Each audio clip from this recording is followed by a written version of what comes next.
Nous sommes le 11 mars 2025 et nous allons analyser le Bitcoin, l'Ethereum ainsi que les différentes datas du jour. Comme d'habitude, si jamais vous n'êtes pas abonné à la chaîne, n'hésitez pas à le faire maintenant ainsi que de liker la vidéo si vous avez apprécié le contenu, à la commenter, à la partager et bien sûr à rejoindre mon Telegram communautaire. Alors du coup hier ça a été plutôt une catastrophe, alors en tout cas ces 2 derniers jours ça a été plutôt catastrophique, on est bien d'accord, ok. Il faut quand même être conscient qu'on est actuellement sur un record historique de liquidation, donc ça n'avait jamais liquidé autant que maintenant dans toute l'histoire de la crypto. Rendez-vous compte, on est quasiment sur presque 2 fois plus de liquidation actuellement que quand il y a eu l'affaire FTX, quand il y a eu la faillite d'FTX, quand il y a eu la chute de FTX que j'ai vécu, j'étais là, d'ailleurs je me suis fait à l'époque liquider un petit portefeuille à ce moment-là, dû à cette chute, et donc je m'en souviens bien, c'était même sur le token Matic que j'avais été liquidé purement et simplement, tellement la chute était violente. Et pourtant, bien ici, on a eu 2 fois plus de liquidation, presque. Donc c'est terrible. C'est terrible. Néanmoins, je viens quand même avec quelques bonnes nouvelles, avec un scénario optimiste et un scénario un peu moins optimiste, mais qui reste optimiste sur le long terme. Voilà. Globalement, c'est ça. Donc là, j'ai un scénario optimiste court-moyen terme et j'ai un scénario optimiste plus long terme. Mais globalement, j'ai quand même certaines bonnes nouvelles. Bon, déjà on peut constater que nous avons atteint sur le BTC 76 551 $ pendant la nuit. On est en dessous du canal descendant, donc qu'est-ce qui se passe? Bien du coup, on va probablement chercher le haut du canal, peut-être même la résistance vers les 87 000. Ce qui est sûr par contre, et là c'est une bonne nouvelle, la bonne nouvelle c'est qu'on a liquidé ici tous les stop loss qu'il y avait, toutes les liquidités qu'il y avait en dessous de cette mèche. Et ce qui est encore meilleur, c'est que nous avons comblé le petit gap CME. Vous rappelez le tout petit gap CME qu'il y avait ici? Je vais vous le montrer ici. Regardez le tout petit gap CME qu'il y avait ici. Et bien du coup, il a été comblé. Voilà, il a été comblé ici. Et donc ce gap-là, c'est fait. Donc ça, c'est fait. Il n'y a plus besoin d'y revenir. Maintenant, la bonne nouvelle, c'est que nous avons un gap CME juste ici. Donc on le voit entre 85 900 $ et on va dire 84 000. Voilà, dans cette zone ici. Donc il y a un gap CME ici. Il va falloir combler. Ok. L'avantage, c'est que comme il va falloir combler ce gap CME là, le BTC va probablement monter aller chercher. Vu qu'il est tout prêt, autant y aller. Et en plus, vu qu'on est en survente, autant y aller. Et donc, on aura probablement un BTC qui va aller vers les 86 000 $. Très probable. D'accord? Ça, c'est pour la bonne nouvelle. C'est que, ben voilà, on a un gap CME à aller chercher. Donc, on va avoir une petite hausse. Donc, si jamais... Alors, je vais remettre le BTC. Hop, tac. Voilà. Donc, si jamais vous devez... Enfin, vous voulez trader actuellement, prenez vos bénéfices rapidement. Alors, c'est pas un conseil d'investissement, mais si jamais vous voulez faire des positions, prenez-les rapidement. Ok? N'essayez pas d'attendre que ça remonte à des je sais pas combien avant de vendre. Vous rentrez, prenez un peu de bénéfice, vous sortez, vous rentrez, vous sortez, vous rentrez, vous sortez, etc. Tant qu'on n'a pas réellement un pattern de retournement, tant qu'on n'a pas un cassage de structure, donc dans cette zone ici, hein, alors attendez, hop. Tant qu'on n'a pas ici, hop. Donc on ne vient pas casser ces structures-là, voire même, je dirais, celle-ci. Hop, voilà. Donc on ne vient pas casser ces structures-là. On n'est pas bullish pour le moment. On est toujours sur une tendance baissière.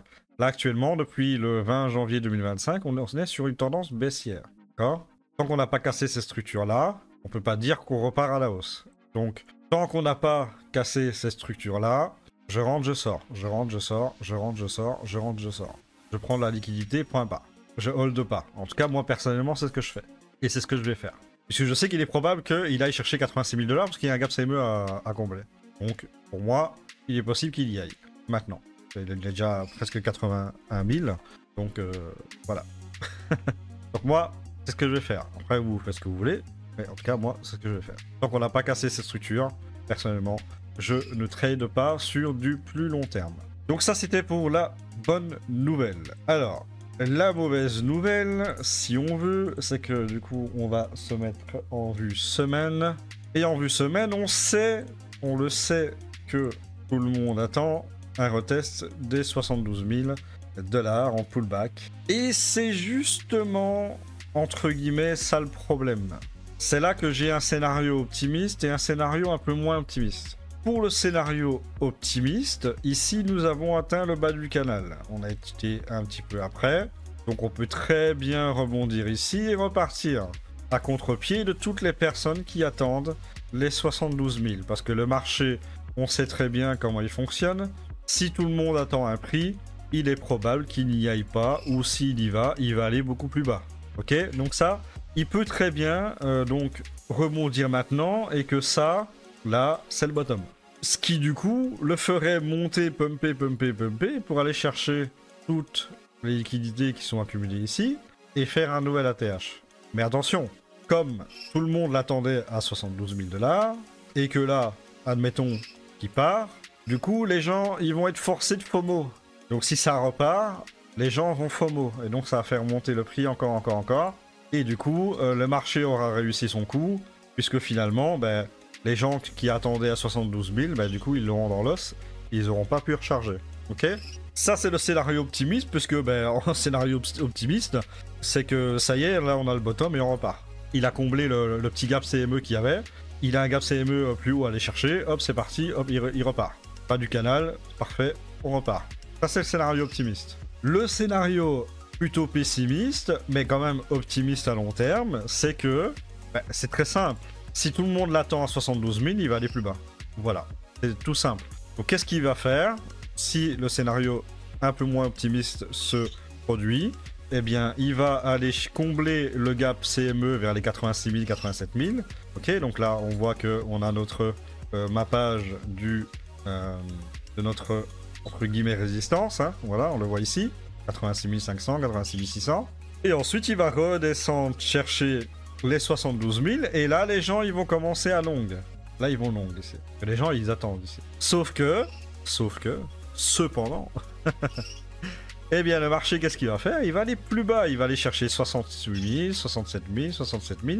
Il va faire une grosse mèche ici. On va aller chercher les liquidités ici, voire même ici. Okay. Et après, qu'est-ce qu'il va faire? Il va clôturer au-dessus, faire un pattern de retournement et repartir. Ça, c'est le scénario moins optimiste, mais quand même optimiste à long terme, puisque pour moi, je le répète, je reste dans mes convictions, je reste dans mes bottes, je ne fais pas la girouette, je reste convaincu que le bull market n'est pas terminé, qu'il nous reste encore une jambe haussière à faire. Donc voilà pour le scénario moins optimiste, mais cependant, c'est comme ça que je vois les choses. Et donc le scénario optimiste, c'est il prend à contre-courant tout le monde, puisque les gens attendent à 72 000, bah, du coup il s'arrête là et il repart. Tout simplement. En plus, bah, vu que là c'est le bas du canal, bah, c'est parfait, autant en profiter pour remonter tout ça tranquille. Voilà, c'est comme ça que je vois les choses. Donc, voilà pour le BTC. Pour la Bitcoin dominance, on voit bien qu'ici nous sommes sur une résistance. Hein. Donc on le voit ici, dans cette zone-là, et là on teste la résistance. Donc il est monté vers 62,16%. Et on commence à être en survente, on le voit bien. Bon, sur le RSI, on est à 60, donc on a un petit peu de marge. Mais sur le Wave Trend, on voit que nous rentrons dans une zone de survente. Donc il est évident qu'il ne va pas pouvoir continuer comme ça à hausser ad vieternam. Donc à un moment donné, ça va chuter. Et on sait très bien que quand la Bitcoin dominance tombe, les altcoins, ils pumpent. Ok, donc je dirais encore un peu de patience pour la Bitcoin dominance.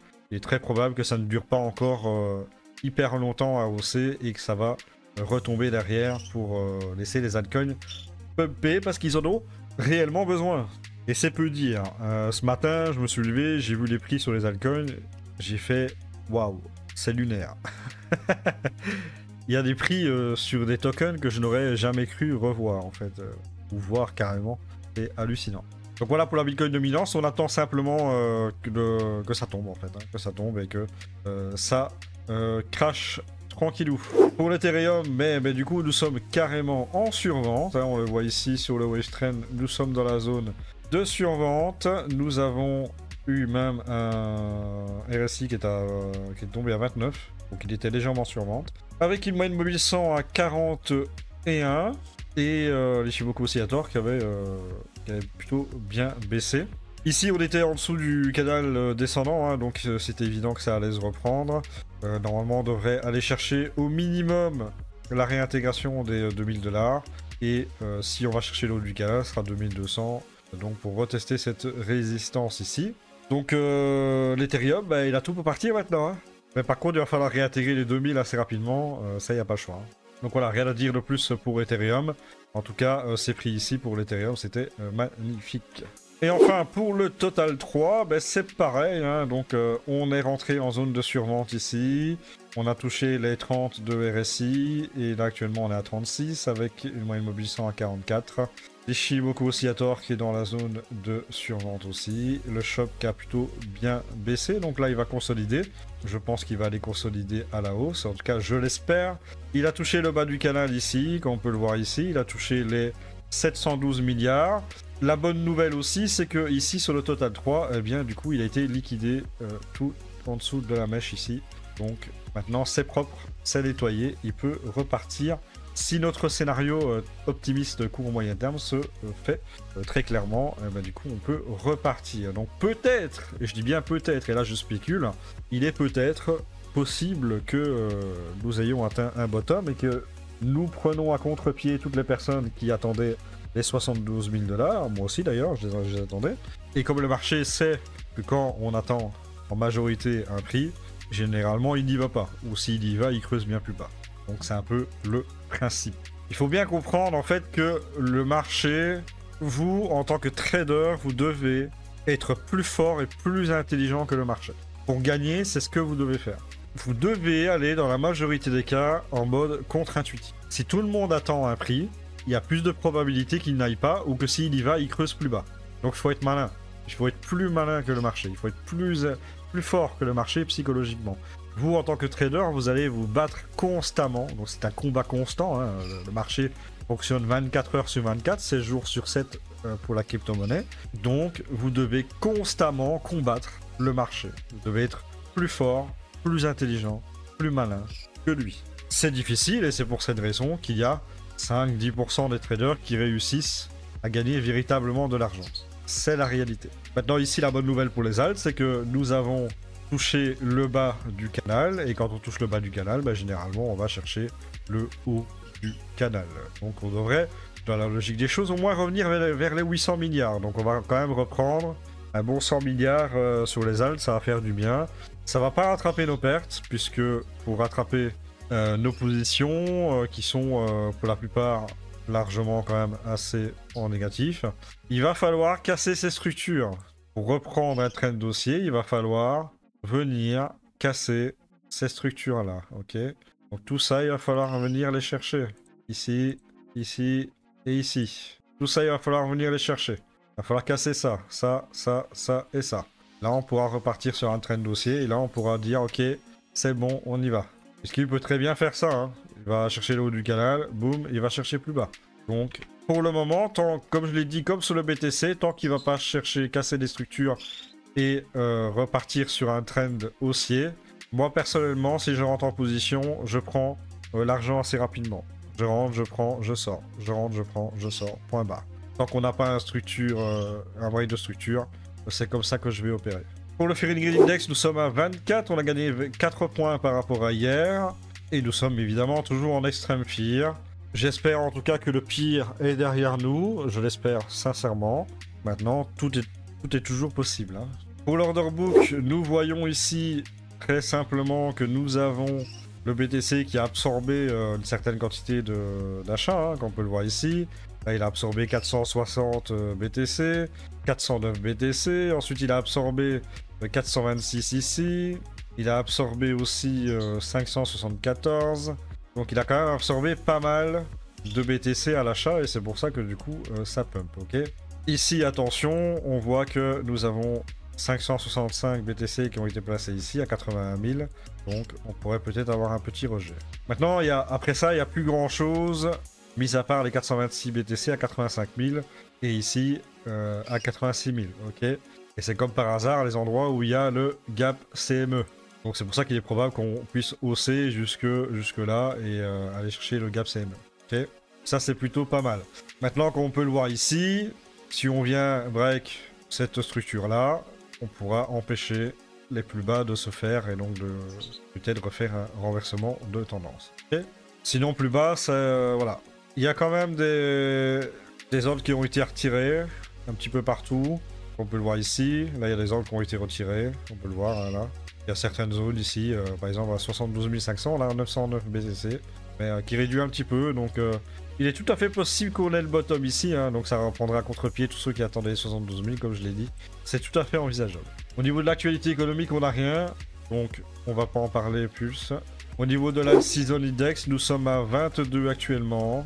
Et ma foi, le top 50 performance est légendaire. Je pense que un screen, si on a le bottom actuel, je pense qu'un screen historique là, n'hésitez pas à le faire. N'hésitez pas à screener là maintenant. À le garder en souvenir parce que une telle map, si effectivement nous avons atteint le bottom, eh bien on risque pas d'avoir une map ainsi se reproduire, puisque je le rappelle, avec un record historique de liquidation, hein, 2 fois plus pratiquement que la chute de FTX. Donc une telle map ne devrait pas se reproduire avant longtemps. N'hésitez pas à screen, parce que là c'est lunaire. C'est lunaire, c'est incroyable. J'aurais jamais cru vivre une telle débandade sur les altcoins. Donc voilà, gardez-le en souvenir. Et si vous avez survécu, si vous êtes encore là, si vous avez survécu à ça, même si vous êtes nouveau, hein, même si vous êtes nouveau, vous avez survécu à ça, eh bien, bravo, félicitations, honnêtement, vous pouvez survivre à tout. Tout simplement, si vous êtes encore là, si vous êtes encore motivé, si vous êtes encore en position et que vous avez survécu, bravo. Bravo, vous pouvez survivre à tout. Félicitations. Donc on a le BTC qui se sous-performe de lui-même de 23%. On a quelques petits tokens ici qui ont surperformé le BTC, mais dû à la hausse il y a très longtemps. Et voilà, hein, regardez ça. Hein. Moins 77%, moins 71%, moins 68%. C'est une catastrophe sur les alts. Incroyable. Et voilà, au niveau de la liquidation, presque 1 milliard de dollars. Hein. 953 millions liquidés en 24 heures, donc 735 millions de longues pour 217 millions de shorts. Et là, c'est les shorts qui prennent un petit peu, hein, ouais. Ils sont pris un petit peu trop dans la place. Donc, ça va faire plaisir un petit peu de les voir se faire liquider un petit peu.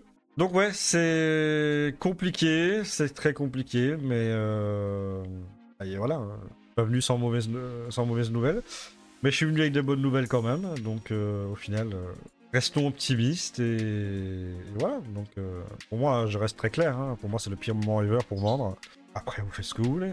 On va donc faire un petit tour des altcoins, donc on va voir un petit peu où ça en est. Donc on commence avec Bell qui a atteint le bas du canal très serré, hein, bas du canal très serré. On voit que ici c'est exceptionnellement strong, on le voit ici dans le trend, donc la force de la trendline. On voit qu'on est vraiment sur une force exceptionnelle et c'est peu le dire. Donc voilà, ici on est plutôt pas mal sur Bell en tout cas, zone intéressante de support ici. Why not? On est en survente, on le voit très bien.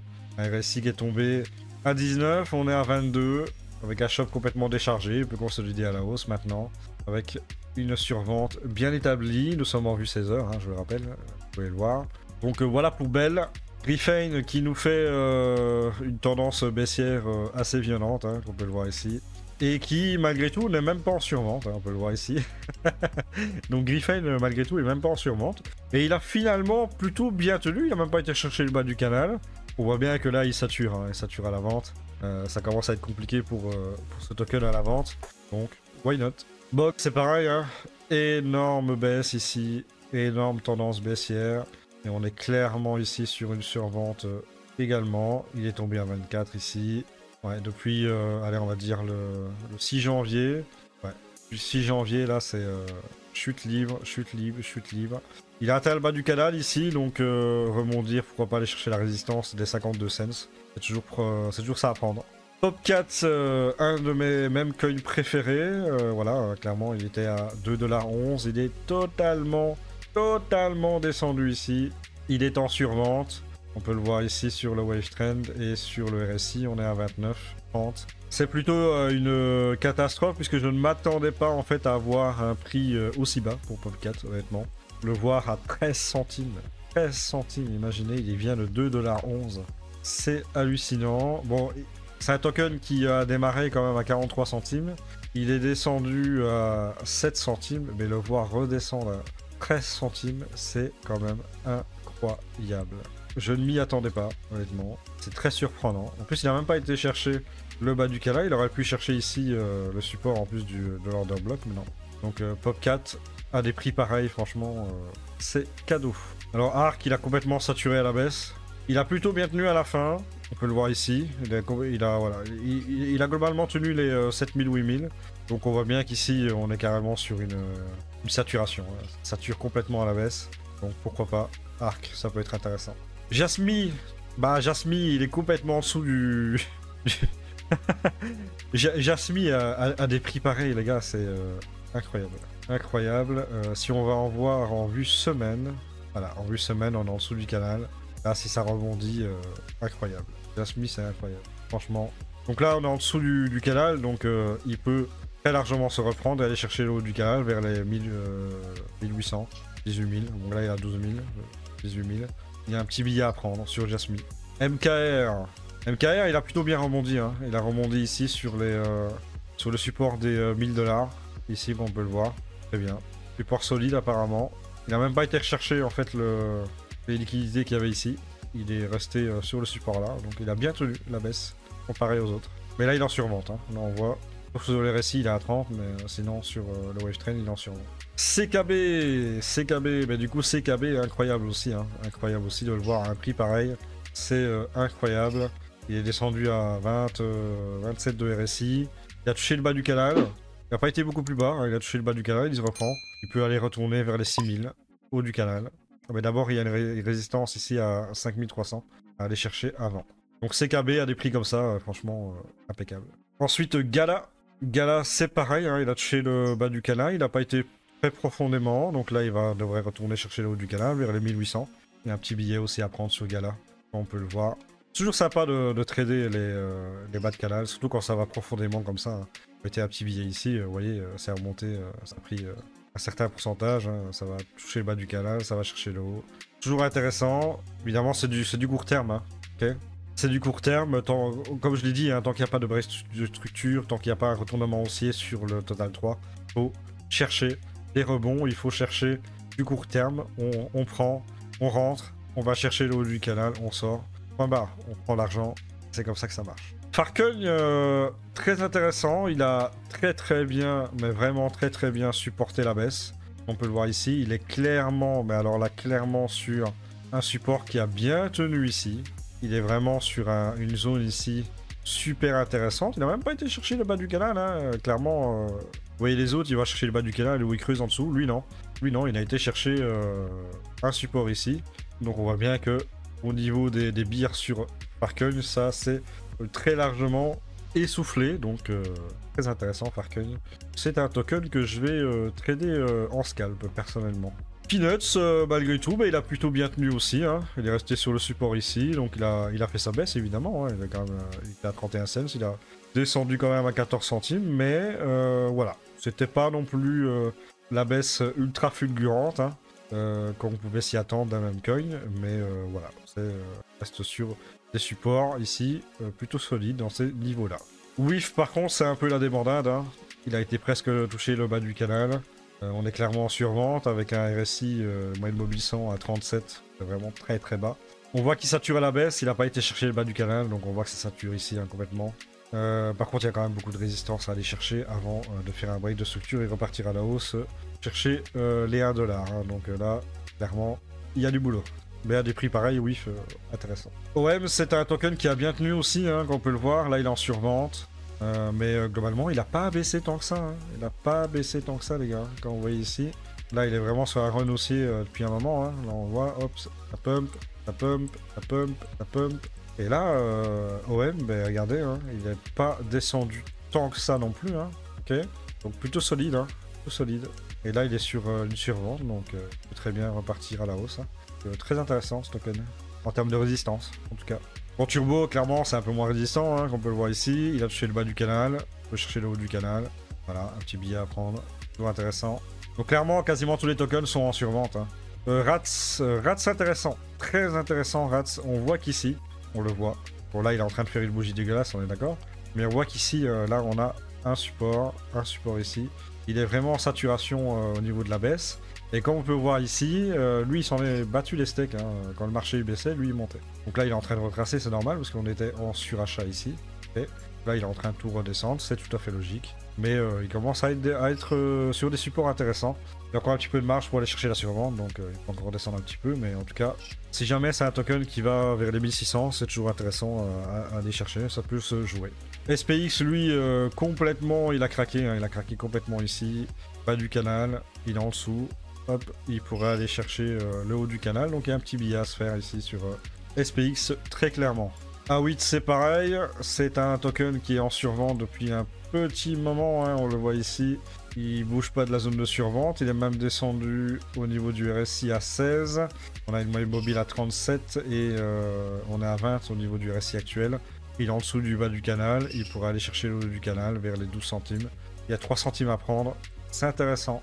Jup, il a complètement craqué aussi, mais il a rebondi ici sur l'order block, comme on peut le voir ici. La zone d'intérêt. C'est une zone d'intérêt, donc c'est une zone ici. Hop, que le marché a acheté pour aller chercher des beaucoup plus hauts. Hein. C'est ici, dans cette zone, que le run haussier complet s'est fait. Et Jup, quand on regarde ici, ben, regardez, il est retourné sur cette zone-là. Et là, ben, du coup, on voit qu'il y a un intérêt ici à acheter, hein, d'accord. Donc cette zone ici était vraiment excellente pour acheter du Jup. Même maintenant, c'est encore pas mal. Rune, il latéralise un petit peu, hein. On voit que bah, il tient, il monte, il baisse, il monte, il baisse, il monte, il baisse, bref. C'est... voilà, ici, hier, il a quand même craqué en dessous des 1$. Rune en dessous des 1$, c'est magnifique, hein, je pense. C'est un prix tout à fait raisonnable pour ce token. Voilà, donc je m'arrête là pour les altcoins. On voit très bien qu'ils sont tous en survente. Il y a un petit peu d'argent à se faire, on le voit. Comme je l'ai dit, je préconise quand même de faire des trades courts. Donc, pas short, hein, je parle. Donc, des trades court terme. Hein, donc, vraiment, vous rentrez, vous prenez un peu de plus-value, vous sortez. Tant qu'il n'y a pas de retournement de structure sur les alts, sur le total 3, tant qu'il n'y a pas de break, tant qu'il n'y a pas un retournement, eh bien, du coup, il faut préconiser les trades courts, les trades court terme, pour prendre de l'argent tout simplement pour pouvoir encaisser ensuite et pourquoi pas recharger plus bas si jamais ça va plus bas. Voilà, je vous remercie d'avoir regardé cette vidéo. Si jamais elle vous a plu, likez la vidéo, commentez. L'algorithme YouTube aime bien ça et donc si vous voulez que la chaîne puisse évoluer et continuer sur le long terme dans le temps, n'hésitez pas à partager, à rejoindre mon canal Telegram, puis nous serons nombreux dessus. Plus on va pouvoir faire évoluer la chaîne, puisque automatiquement, moi, je poste mes vidéos. En plus, on peut discuter, je donne des informations sur mon Telegram, etc. Donc, profitez-en. Et nous, on se retrouve pour une nouvelle vidéo. Je vous dis à la prochaine. Ciao!